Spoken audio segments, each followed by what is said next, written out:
Okay, the game's one I played recently, TV Wars. This is an old Avalon Hill game. A little dinged up. This is one I played a couple of times back in my Buffalo days. Missed playing a game of it due to a horrible game of Titan I was stuck in. I always kind of enjoyed it. It's got some Euro-ish aspects to it, although it is a roll and move around the board game, and it's got a lot of luck in it. However, these things aren't things that I necessarily dislike. Let's take a look at what the rules are like. What you're going to be doing in this game is developing a television lineup that you'll then be competing with one another against based on some scores that'll be present on these guys. I kind of don't want to show you the breakdown of those because I'm going to play it on video and those all include something.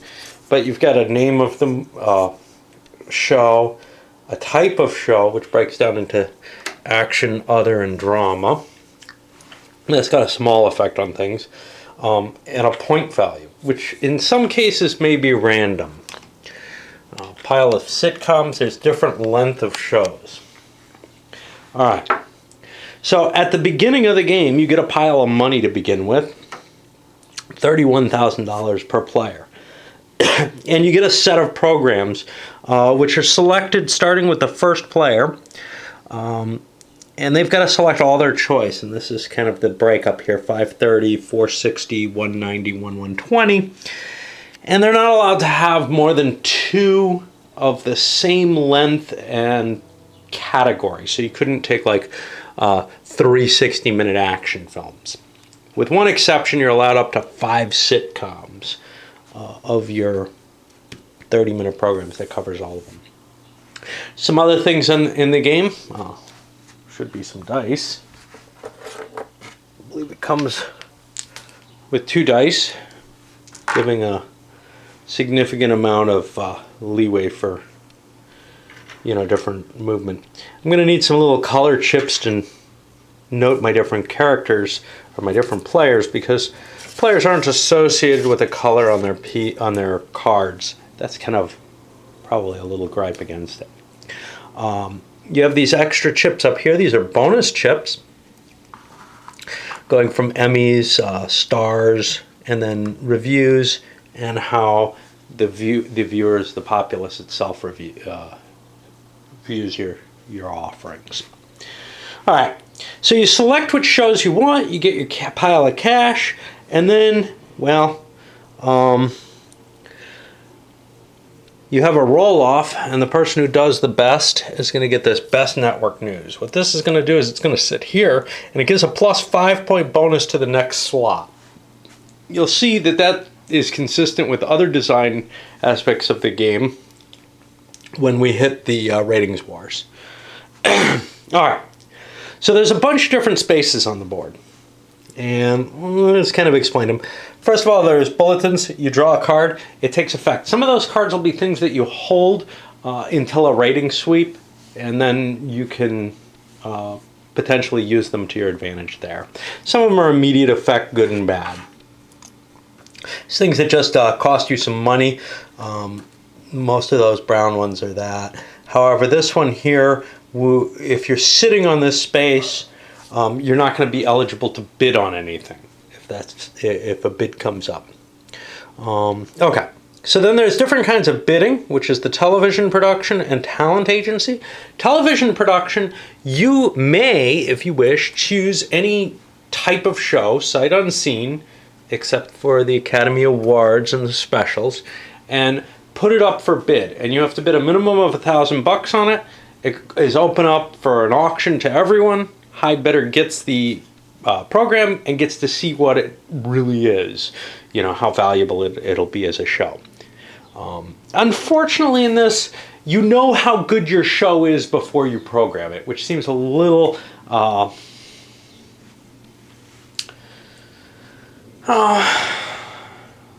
inconsistent with reality, but such is. In some cases you don't know, but then you'll never know when you program the show. Okay. What else do we have? So if you land on an Emmy Awards, you roll 2 dice. If you get doubles, you get an Emmy, and that'll go over in your pile of stuff. That's going to be able to allow you to put it down as a bonus. The game usually plays out until everybody has wiped out. Usually you're kind of bankrupting people. Now, in this game, you don't wipe people out just by taking their money away. The only way somebody loses the game is by losing all their shows. You could have a pile of cash and lose all your shows.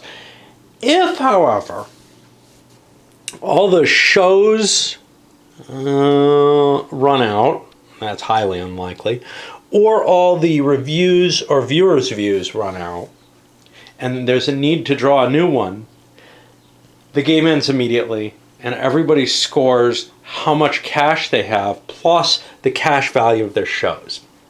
If you end up going bankrupt, you can turn shows in for their cash value, and they just get discarded from the game at that point. The cash value, I believe, is $500 times the number of 30-minute segments the show has, times the rating, a tenth the rating of the show. So if you had a 100-point show, a tenth the rating is going to be 10 points. If it lasted 60 minutes, that'll be 2 slots, so we're up to 20. And let's see, is that it?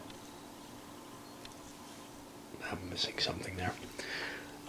Times 500. So you'd be looking at a $10,000 value, I believe, if I did the math right. Anyway, these shows have a certain value. It's not terribly connected to how worthwhile they are or how much you want to bid on them. Although obviously, if you can buy a show for less than it's worth, you are gaining some value if the game does go to the end of a condition where you are scoring the game completely. Also, if you have to sell it due to a bankruptcy, you make some money off of it no matter what. But that kind of thing doesn't really figure in too much. Stars have no real value at the end of the game, but they're going to give you a bonus on particular shows in your lineup, and you'll see how that is set up again when we get to the sweeps. I guess we should go through some more. Sponsor. This is a biggie. You land on this space, you get piles of money. You get $500 for every 30 minutes of programming. It's as though, it's a 10-point show that you're selling. But you just get this sponsorship windfall. This is probably one of the more disturbing points in the game. You land on this, you get piles and piles of money. How terrible is that? I don't know. But some people have modded it. I saw on BGG. So that you hit the sponsor, you get like $2,500 cash yourself, and then everybody gets the sponsorship bonus. That probably makes more sense. It doesn't make a lot of sense that only one network's going to get it. I'm going to play it unmodified, even though that is definitely a disturbing factor. Movie studio. When you land on this space, you roll 2 dice, and you can pay that many thousands of dollars for an Academy Award movie. An Academy Award movie is kind of special. It's a one-use thing. You can program it once, and it'll give you, it's a 100-point show, which is as good as anything is, really, on its own. It's possible for specials to hit 120, but the rules are kind of screwed up with this blank page in here and everything. I don't know if I just ended up with a screwed up version or if this is what's going to be there. Let's keep looking. There's some opportunities where you get to steal a program or a star. The person being stolen from chooses to give you one. So you're going to get something pretty lousy unless they're low on programs, which is a reason to target someone who's not doing too well, actually. And then this will hand you the network news bonus if somebody else has it. If you have it, you can get this preemption, which is a powerful little chit that you're going to be able to make a time slot sort of not count during a rating sweep. And if you already have the preemption, I think you get $2,500 in cash just stuffed in your pocket. Okay, but the meat of the game happens on these ratings wars, and you get $3,000 when you pass go. I'm not comparing this to Monopoly. A lot of people have This is a far inferior game to Monopoly in terms of it is nowhere near the best in its class. This is in competition with things like fast food franchise and such. And if you can't distinguish the difference between Monopoly and a lot of roll and move and luck just happens, or different kinds of strategy. So in this game, roll and move is roll and move. There is some strategy in how you set up your lineups and what you select. Limited, to be sure. Just like there's some limited strategy over in... Jeez. It's in here somewhere. Yeah, somewhere up here I have... Well, I did a video of it. It's got to be hiding. There it is, fast food franchise. There's a limited amount of strategy in terms of the terrain building there. How you place your franchises, etc., how much you want to risk there. There's a limited amount of strategy in that, just like there is in this. Monopoly has very little strategy, and therefore people of Board Game Geek say, oh my god, there's nothing to this game, it's the stupidest thing in the world, and they'll say this is a slightly more interesting Monopoly. This isn't. This does not have what Monopoly has, even in the slightest, and what Monopoly has that is so fantastic is the big deal. See my Monopoly review if you want to understand that. It's something that almost no other game provides, and that is why Monopoly is the classic that it is, and why something like this or fast food, while interesting, never will reach that, because none of these games are so far above and beyond everything else in their type. Diplomacy is a classic of the same category as Monopoly. Chess and Go are in the same kind of category. They are the best games at what they do. There may be Euros and war games that you could kind of point to in the same sort of way, but it's such a niche market that that's not really a relevant thing. Okay, so let's go for that ratings war. What happens with a ratings war? And yeah, I completely went out of my introduction mode and into reviewer mode or whatever. No biggie. I do that all the time, and it's not like a lot of people are watching a game like this. Just my diehards and a few people who say, hey, what's that? Okay, so when you have your lineup, what you're going to be doing is you're going to be putting you've got to fill all the time slots, okay? And you got to fill them exactly. You can't run over the limit. You must fill as many as possible with the shows that you have in your pool of shows. And each show can be given one bonus. Now, if you have any reviews or viewers' views, you must give them as bonuses before you give any others. You can also give stars, who are always a positive bonus, ranging from like 10 to 40, I think. Maybe there's higher. And these things, which are plus 50, as an option. You're not allowed to give an Emmy to an Academy Award movie, but everything else can be given.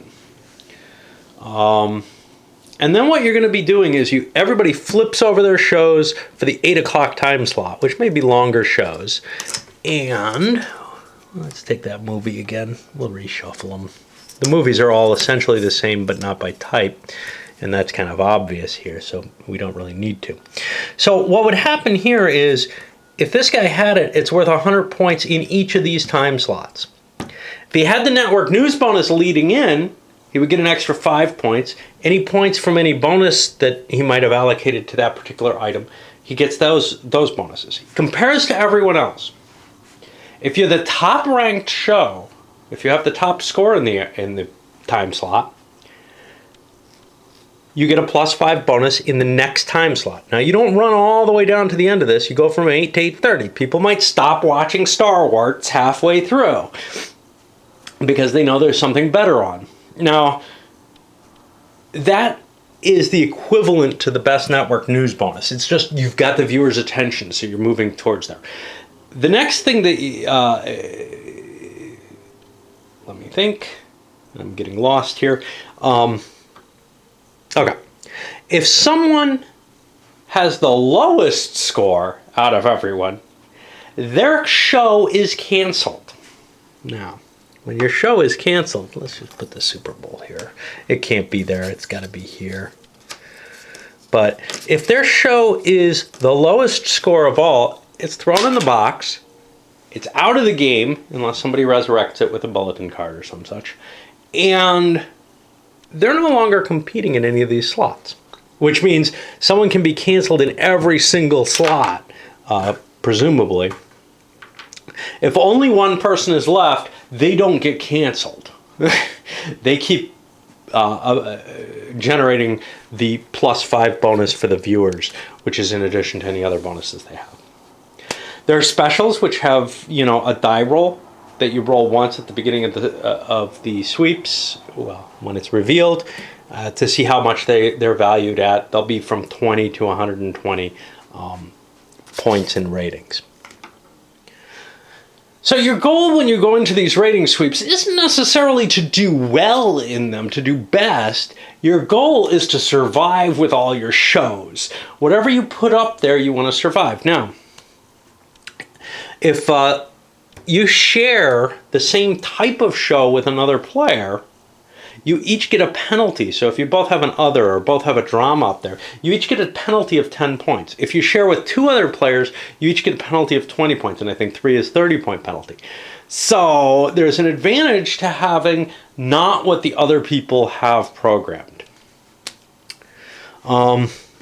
Super Bowl is a special thing. It comes off the bulletin. It's going to win whatever period it has. Everybody's going to watch the Super Bowl, of course.